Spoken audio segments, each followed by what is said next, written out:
মোর জলঘাটা হুগলি থেকে লিখছেন, ফুল ফুটেছে, ফুল ফুটছে, ঝরে যাচ্ছে প্রতিনিয়ত।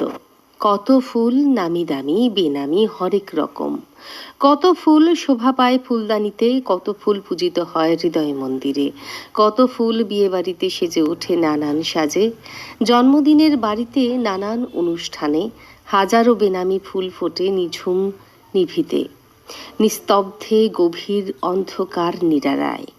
ফুল ফুটছে, ঝরে যাচ্ছে প্রতিনিয়ত, রং রূপ গন্ধে মাতিয়ে তোলে প্রকৃতি।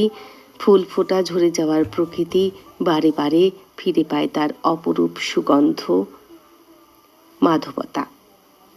লিখছেন গোপাল দাস, সিঙ্গুর জলঘাটা হুগলি থেকে। একেবারেই তাই, আমি বুঝতে পেরেছি আপনি কি বোঝাতে চাইলেন। সব জায়গাতেই ফুল খুব প্রয়োজনীয় হয়, সেটা পুজোর মন্দির থেকে শুরু করে আমাদের বাগান থেকে শুরু করে সবখানে। এবং তার এবং সেই ফুল শুধুমাত্র যে কোথাও নির্দিষ্ট কোথায় ফুটে তা নয়, কিন্তু তা আমাদের মনের মন্দিরেও ফুটে ওঠে, কখনো আনন্দে, কখনো দুঃখে, কখনো গভীর বেদনায়। এভাবেই কিন্তু ফুল ফোটে, আবার ফুল ঝরে যায়। আর তাই তো ফুলের উপর আমাদের এত মায়া, এত টান, এত ভালোবাসা।